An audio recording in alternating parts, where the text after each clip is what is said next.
लो भाई बब्बन, बन गई तस्वीर। जरा देखकर बताओ कैसी बनी है।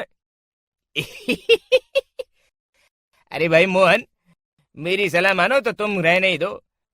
एक पेंटर बनना तुम्हारे बस की बात नहीं है। हाँ, तुमने सही कहा।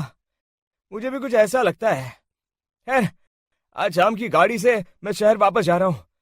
कुछ जरूरी काम आ गया है। शहर से वापस आने के बाद तुमसे मिलता हूँ। मोहन अपने घर के दरवाजे पर ताला लगा देता है और वहां से चला जाता है। फिर उसी रात अचानक तेज हवाएं चलने लगती हैं। चारों तरफ डरावना माहौल बन जाता है।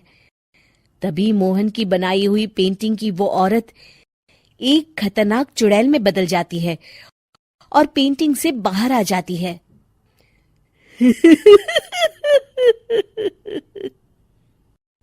चुड़ैल घर के बाहर चली जाती है। वहीं दूसरी तरफ दो चोर लाला सुखीराम के घर से चोरी करके भाग रहे होते हैं। दोनों भागते भागते गांव के चौराहे के पास पहुंच जाते हैं। तभी अचानक वो चुड़ैल उन दोनों के सामने आ जाती है।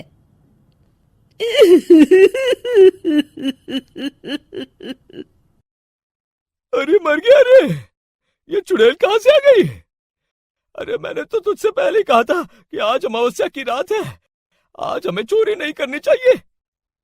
हाँ भाई बिल्ला, तुमने बिल्कुल सही कहा। जरा इसके दांत तो देखो, कितने बड़े हैं। चुड़ैल उन दोनों की तरफ बढ़ती है।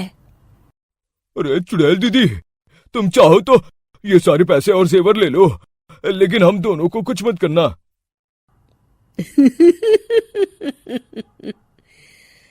पैसे और जेवर के लालच में तुम इंसान बिकते हो, हम चुड़ैल नहीं। तभी चुड़ैल उन दोनों चोरों को पुतले बना देती है।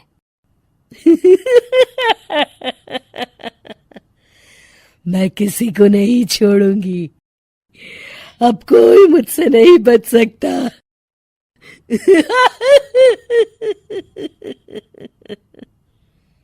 चुड़ैल अपने अगले शिकार की खोज में वहां से चली जाती है।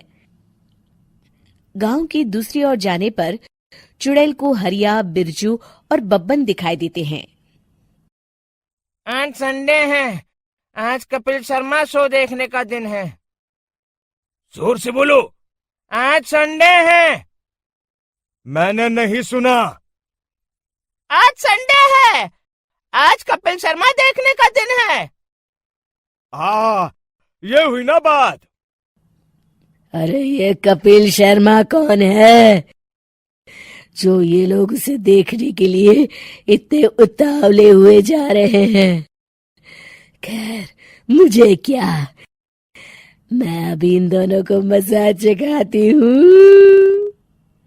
चुड़ैल तेजी से उड़कर उन तीनों के सामने आकर खड़ी हो जाती है।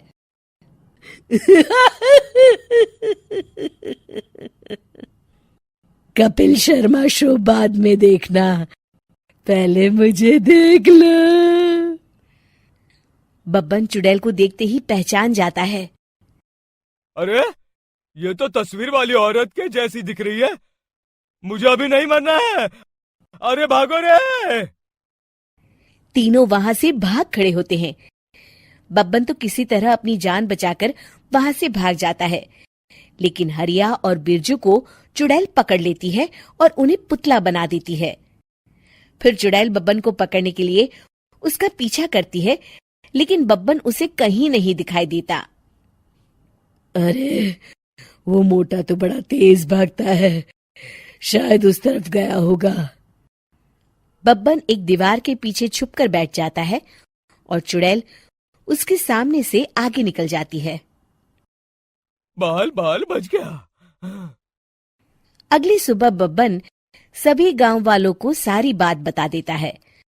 फिर उस चुड़ैल के डर से रोज शाम होते ही पूरे गांव में सन्नाटा छा जाता था और कोई भी अपने घर के बाहर नहीं निकलता था। अरे ये क्या हो गया? इतनी देर से घूम रही हूं, अभी तक एक भी आदमी नहीं मिला। अरे कहां मर गए सबके सब? चुड़ैल वहां से चली जाती है, इस तरह कुछ दिन बीत जाते हैं। फिर एक दिन मोहन गांव वापस आता है। बब्बन उसे बताता है कि उसकी बनाई तस्वीर से एक चुड़ैल बाहर आ गई है। मोहन समझ जाता है कि ये कोई आम कागज नहीं है। वो जो भी उस कागज पर बनाएगा वो असलियत का रूप ले लेगा। अरे मोहन भाई, अब तुम क्या करने वाले हो? मेरे पास एक बहुत बढ़िया तरकीब है। मैं इस कागज पर उस चुड़ैल की एक ऐसी तस्वीर बनाऊंगा जिसमें वो तपती धूप के नीचे खड़ी दिखाई देगी, और फिर जैसे ही सवेरा होगा वो चुड़ैल इस कागज से निकलकर बाहर चली जाएगी और सूरज की तेज धूप में जलकर राख हो जाएंगी। मोहन बिल्कुल वैसे ही तस्वीर बना देता है और जैसे ही सवेरा होता है वो चुड़ैल कागज से निकलकर बाहर धूप में चली जाती है और सूरज की गर्मी बर्दाश्त नहीं कर पाती और जलकर राख हो जाती है।